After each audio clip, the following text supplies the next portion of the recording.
Hello everyone, मेरा नाम है अभय चित्तौड़ और आपका स्वागत है इन माय चैनल गोटेक प्लस। जैसा कि मैंने आपको पिछले लेक्चर में समझाया था कि मैटर को किस किस कैटेगरी में डिवाइड कर रखा है, तो आज मैं आपको समझाने जा रहा हूँ डिफ्यूजन। तो बच्चों, डिफ्यूजन क्या होता है? एक बहुत ही इजी टॉपिक है डिफ्यूजन।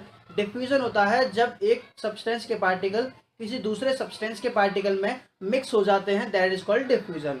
जैसा कि एग्जांपल के तौर पे यदि मैं आपको बताऊं, जैसे कि आपके घर में यदि आपके किचन में कोई भी सब्जी पक रही होती है, तो जैसे ही उस सब्जी में से स्मेल आती है, खुशबू आती है, वह खुशबू आपके पास तक पहुंच जाती है। आप कहीं भी हो, आप घर के किसी भी एक रूम में बैठे हो ना, उस रूम में भी उस खाने की खुशबू पहुंच जाती है। क्यों?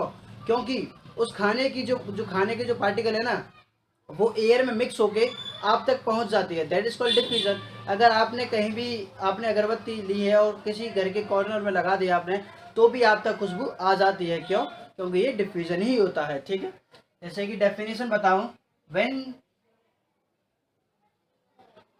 When the particle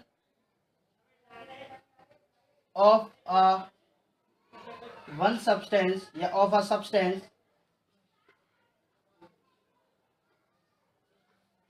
mix to another particle of a substance, that is called diffusion. That is called diffusion.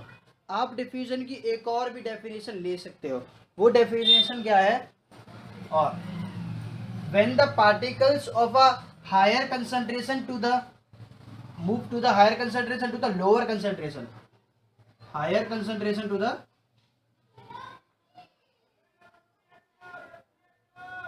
lower concentration, that is also called diffusion. अब बच्चों, ये तो यहाँ क्लियर हो गया कि डिफ्यूजन क्या होता है, बट क्या अलग अलग स्टेट में डिफ्यूजन की स्पीड अलग अलग होती है? जैसा कि एग्जांपल, जैसे कि मैं लेता हूँ कोई सॉलिड है, तो सॉलिड में डिफ्यूजन जल्दी होगा या फिर देरी से होगा?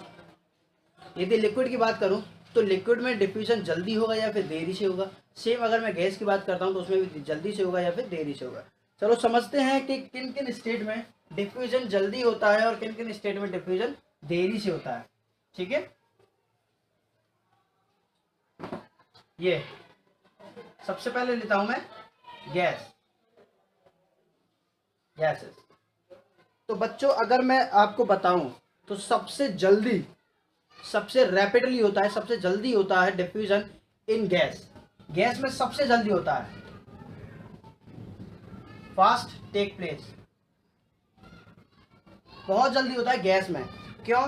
क्योंकि आप यदि आपके पास कोई भी स्टिक है, स्टिक मीन्स मोमबत्ती, आपने अपने घर के किसी भी कॉर्नर में मोमबत्ती लगा दी है, तो उस मोमबत्ती की खुशबू, क्योंकि एयर है वो भी, उस मोमबत्ती के पार्टिकल आप घर के किसी भी कॉर्नर में होंगे ना, वहां तक पहुंच जाएगी। क्यों? क्योंकि जैसा कि आपको मालूम है कि गैस है, तो गैस के पार्टिकल के बीच में स्पेस जो बहुत ज़्यादा होता है, यदि जिस पार्टिकल के बीच में स्पेस जितना ज़्यादा होता है, इसका मतलब उस गैस के पार्टिकल का मूवमेंट उतना ही ज़्यादा होगा। मूवमेंट ज़्यादा होगा तो फोर्स ऑफ अट्रैक्शन भी ज़्यादा होगा। इट मीन्स ड्यू टू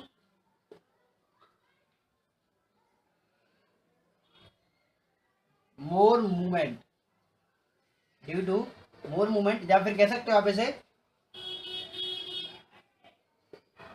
ठीक है, इतना काफी है। नेक्स्ट, सबसे फास्ट होता है गैस के अंदर सबसे फास्ट डिफ्यूजन होता है। अभी है लिक्विड। अब लिक्विड के अंदर जो है कि डिफ्यूजन गैस के मुकाबले थोड़ा स्लो होगा। क्यों? क्योंकि गैस के पार्टिकल जो है कि थोड़ा थोड़ा यू नो थोड़ा स्लो ही मूव करते हैं। जैसा कि गैस के पार्टिकल तो काफ़ी ज़्यादा मूव करते हैं, क्योंकि उनके बीच में स्पेस तो बहुत कम होता है, लेकिन लिक्विड के पार्टिकल के बीच में जो स्पेस है वो थोड़ा कम होता है, गैस में ज़्यादा होता है। तो यदि स्पेस कम है लिक्विड के पार्टिकल में, तो ऑब्वियसली बात है कि भाई उनकी मूवमेंट भी थोड़ी कम होगी। मूवमेंट कम होने के कारण डिफ्यूजन इस लिक्विड में देरी से होता है in comparison to the less than gas.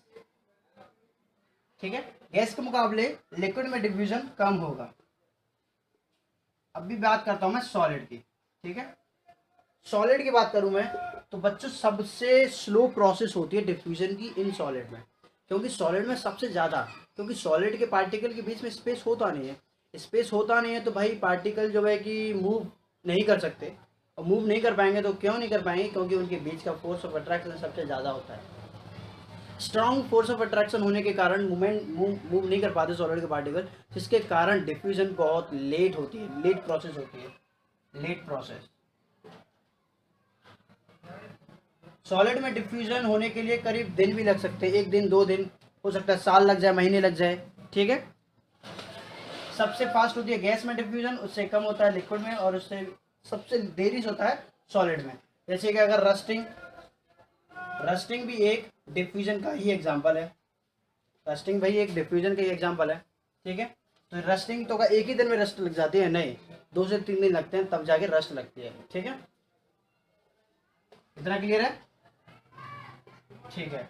इसे नोट डाउन करो आप। अभी मैं आपको समझाने जा रहा हूँ कि common unit of the temperature and kelvin unit of the temperature. Temperature की केल्विन यूनिट क्या होती है, और सॉरी ऐसा यूनिट क्या होती है, और कॉमन यूनिट क्या होती है, ठीक है। कॉमन एंड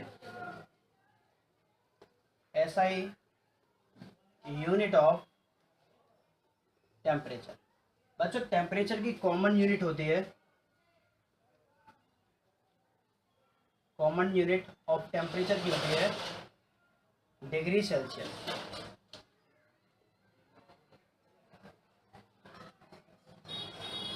ठीक है। और ऐसा यूनिट होती है केल्विन, ऐसा यूनिट होती है टेम्परेचर की केल्विन, और कॉमन यूनिट होती है डिग्री सेल्सियस, ठीक है। Is that clear? अब ज़रा थोड़ा समझा देता हूँ इसके। यदि किसी भी सब्सटेंस का टेम्परेचर मान लिया 0 है, मान लिया 0 मतलब डिग्री सेल्सियस है, 0 डिग्री सेल्सियस, तो उसका केल्विन में कितना होगा, केल्विन में होगा 273। जब डिग्री सेल्सियस में 0 टेम्परेचर है तो केल्विन सेल्सियस में कितना होगा, 273। सेम यदि अगर वाटर का बॉइलिंग पॉइंट देखा जाए तो वाटर का बॉइलिंग पॉइंट कितना होता है, 100 डिग्री सेल्सियस। अगर हम वही बात करें केल्विन की तो केल्विन हो जाएगा 373 केल्विन, ठीक है। Is that clear? तो यहाँ ये आपको मैंने डिफ्यूजन भी समझा दिया और कॉमन एंड ऐसा यूनिट ऑफ द टेम्परेचर वो भी समझा दिया, ठीक है। तो आशा करता हूँ आपको ये समझ में आ गया। Thank you and very much.